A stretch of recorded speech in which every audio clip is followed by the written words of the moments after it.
Les 8 premiers siècles du christianisme. Avec Caroline Charand, un podcast proposé par le monastère de Bois-Salaire. Rome et les dieux. Sur le Capitole, une des 7 collines de Rome, le temple principal de la ville est dédié aux 3 plus grands dieux protecteurs de l'Empire, Jupiter, Junon et Minerve.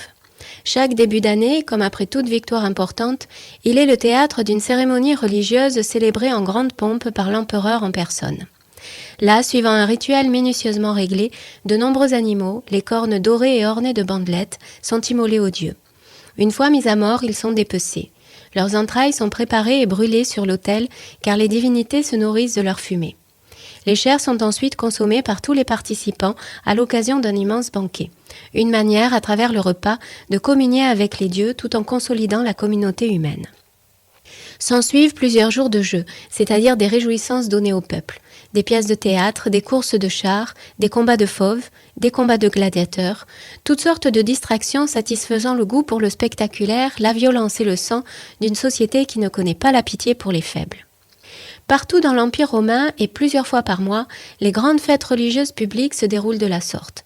L'élément central en est la cérémonie religieuse et le sacrifice d'un animal spécifique au dieu que l'on fête. Par ce sacrifice est scellée la paix des dieux, la Pax Deorum.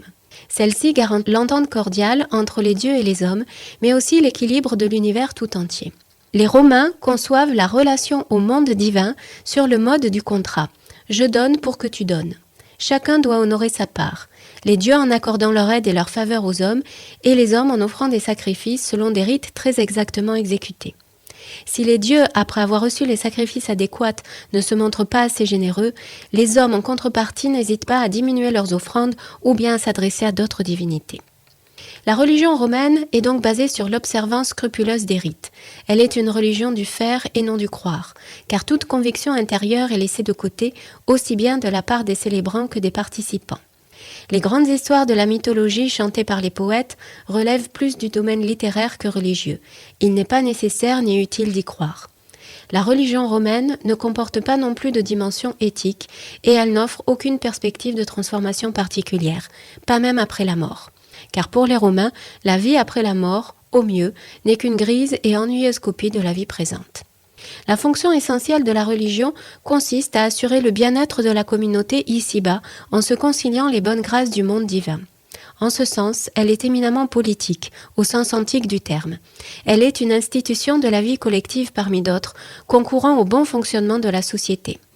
Participer aux cérémonies religieuses constitue donc un acte de civisme et de cohésion sociale, d'abord au niveau de la cité, puis à travers tout l'Empire.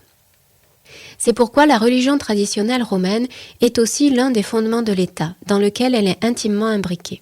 Les membres du clergé sont des fonctionnaires et les charges religieuses font obligatoirement partie de la carrière de tout homme public. Au sommet de la hiérarchie politique et religieuse, l'empereur, considéré comme le premier des magistrats, est le Pontifex Maximus, le souverain pontife, le grand prêtre. Il existe aussi dans cette religion un versant plus intime, la sphère du foyer où le chef de la maisonnée, le pater familias, accomplit les mêmes rituels que dans les cérémonies publiques, mais au quotidien et dans des dimensions plus modestes. L'animal est souvent par exemple remplacé par un gâteau ou par un simulacre en cire. Chaque maison possède un autel domestique en forme de temple, le larer, qui abrite des statuettes et des représentations de divinités protectrices de la famille, les pénates pour la maison et les lares pour les personnes. Dans les familles nobles, de petits portraits d'ancêtres sont placés sur l'autel où ils reçoivent eux aussi un culte.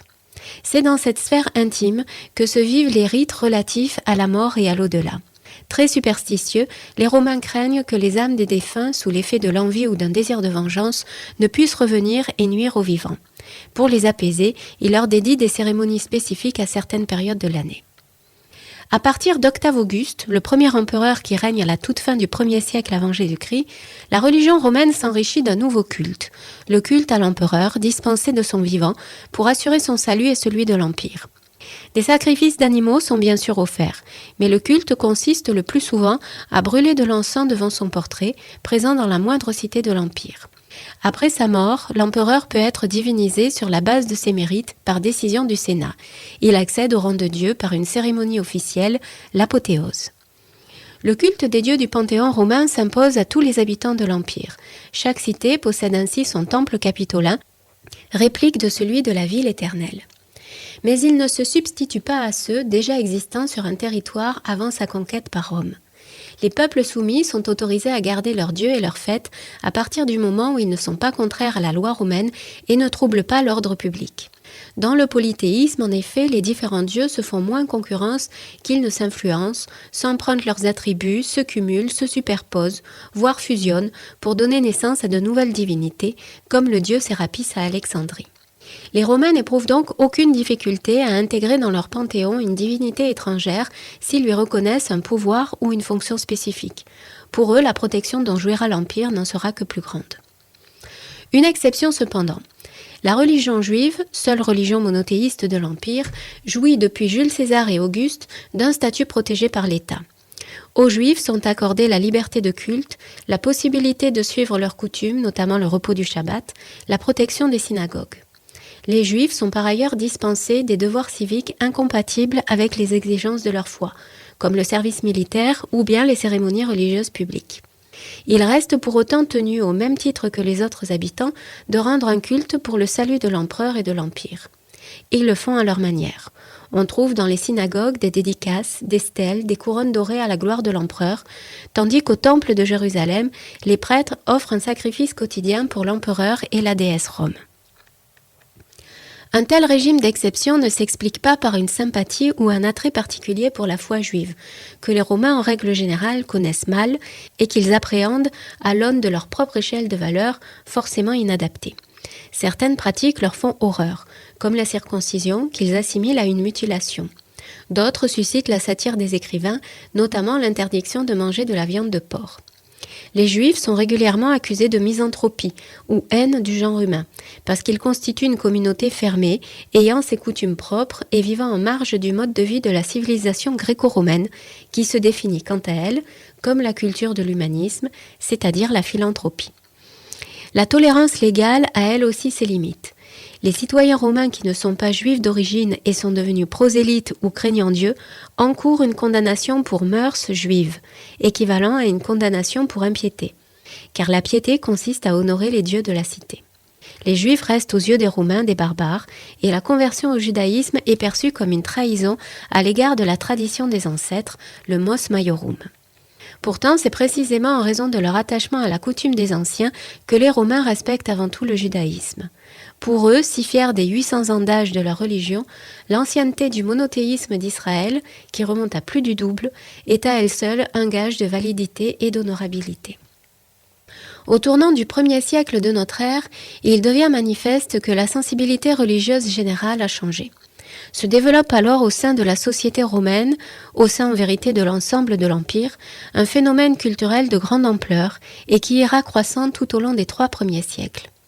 Au fil du temps, l'importance accordée aux rites et à leur exécution scrupuleuse a étouffé chez les Romains le sentiment du sacré, la crainte que leurs ancêtres éprouvaient spontanément devant la puissance du monde surnaturel et qui les a justement conduits à instituer ces rites. La religion traditionnelle est devenue formelle, sèche, vide, purement extérieure.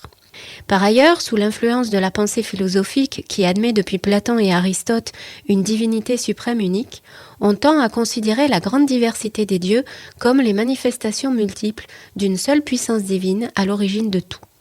De plus en plus de polythéistes ressentent le besoin d'une relation personnelle, intime, de dévotion avec une divinité en particulier. Ceux-ci se tournent donc vers les cultes à mystères grecs, dont les plus connus sont les mystères de Déméter et de Corée à Éleusis et les mystères de Dionysos. Ces cultes comportent une cérémonie d'initiation par laquelle le nouvel adepte fait l'expérience d'une communication directe avec la divinité, probablement à travers un état de transe. Les cultes à mystère comportent tous une forte exaltation des sentiments et la recherche de sensations intenses, provoquées au moyen de danse et de musique appropriées. Les mêmes raisons attirent des adeptes au fil du temps toujours plus nombreux vers certains cultes originaires d'Orient, qui proposent eux aussi une voie initiatique d'union avec la divinité. Les plus importants sont ceux de Cybèle, d'Isis et de Mithra. Cybèle est la grande mère des dieux, originaire de Phrygie dans l'actuelle Anatolie, figure puissante et terrifiante. Les rites qui la concernent sont des rites archaïques de fécondité et de prospérité qui reprennent une trame mythologique. Dans le mythe, le jeune amant de la déesse est mutilé puis tué. Son sang régénère la terre avant qu'il ne ressuscite. Un motif comparable se retrouve dans l'histoire du dieu Osiris, frère et époux d'Isis, tué et dépecé par son frère jaloux. Isis réussit à recomposer le corps de son époux et à le rendre à la vie. Elle est une des déesses majeures du panthéon traditionnel égyptien, vénérée elle aussi comme déesse de la fertilité et de la fécondité. Avec le temps et sous l'influence grecque, elle en vient à concentrer sur elle de nombreux aspects d'autres divinités et à devenir la figure maternelle et secourable par excellence de la Grande Mère, dont on attend réconfort et guérison. Enfin, Mitra, venu de Perse, est un dieu solaire et sauveur. Il veille sur l'ordre du monde qu'il défend contre les puissances du mal et le sauvegarde en accomplissant le sacrifice d'un taureau dont le sang régénère la terre. Son culte est très développé dans l'armée et ses fidèles sont exclusivement des hommes. L'initiation à chacun de ces cultes fait intervenir des rites de passage de mort-résurrection à l'image de ce que les divinités elles-mêmes ont assumé dans leurs mythes respectifs. Le nouvel initié atteint à une condition renouvelée qui lui permet de participer dès cette vie-ci à l'immortalité de sa divinité tutélaire. C'est là quelque chose de nouveau, tout à fait absent de la piété romaine. C'est pourquoi ces cultes sont qualifiés de religion du salut. De la même manière, dans le judaïsme, l'image d'un Dieu créateur qui se révèle à son peuple et tisse avec lui une relation privilégiée, à la fois personnelle et collective, exerce un attrait puissant auprès des gentils, en même temps que la richesse de l'exégèse biblique et, on l'a vu, la très grande ancienneté des traditions juives. Tel est, brossé à grands traits, le panorama des pratiques et des mentalités religieuses dans l'Empire romain au moment où apparaît la nouvelle foi chrétienne. Elle aussi vient d'Orient, et même de la tradition d'Israël. Elle aussi offre une perspective de salut. Elle aussi confesse un Dieu qui meurt et qui ressuscite. Elle présente toutes les caractéristiques pour être accueillie favorablement et trouver sa place. Pourtant, c'est du rejet et de l'hostilité que les chrétiens vont surtout susciter. Pourquoi ? C'est ce que nous découvrirons la prochaine fois.